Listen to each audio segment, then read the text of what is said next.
অর্কর অবস্থা কিছু হেগে বেরিয়ে এসছে মনে হচ্ছে। জিমের মধ্যে চলে এসছে।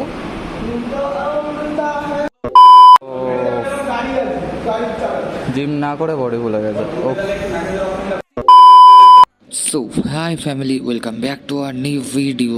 আজকে বেসিক্যালি তোমাদের আমি দেখাবো আমি আমার নতুন জিমে গিয়ে কি করি। জেনারেলি আমার পুরোনো জিমের ভিডিও কম বেশি তোমরা সবাই দেখেছো, যারা দেখোনি অবশ্যই দেখে নিয়ে আমি এখানে লিঙ্ক দিয়ে দেবো। দেখো, কাজের চাপের কারণে কিন্তু আমার আর জিমে যাওয়া হয়ে ওঠে না, তাই আর কি নতুন জিমে ভর্তি হওয়ার পরিকল্পনা করছিলাম। সত্যি বলতে এই জিমটার খোঁজ কিন্তু আমায় অর্গই দেয়, আর এটা ভ্যালু ফর মানি। মাসে খুবই কম টাকা দিয়ে কিন্তু তোমরা এই জিম করতে পারবে। কত টাকা সেটা আমি পিন কমেন্টে দিয়ে দিলাম, কোথায় এই জিমটা সেটাও কিন্তু লোকেশন আমি ডেসক্রিপশনে দিয়ে দিলাম। এতদিন জিম করতে দেখেছো আমাকে, বাট এখন আমি কিন্তু অবস্থা কিন্তু টাইট হয়ে গেছে, দেখতেই পাচ্ছ। তারপরে বিড়াল চলে এসেছিল হঠাৎ জিমের মধ্যে। আর তোমরা কে কে এখন অব্দি জিমে ভর্তি হতে চাও অবশ্যই কমেন্টে জানিও, আর কে কে জিম করছো সেটাও জানিও কমেন্টে। বাই দ্য ওয়ে, আজকে ভিডিওটা এতটুকুই রাখছি, দেখা হচ্ছে নতুন একটা ভিডিওতে। ততক্ষণ সুস্থ থেকো, ভালো থেকো, আর tata, take care, bye bye. আর চ্যানেলটা সাবস্ক্রাইব করতে কিন্তু ভুলো না।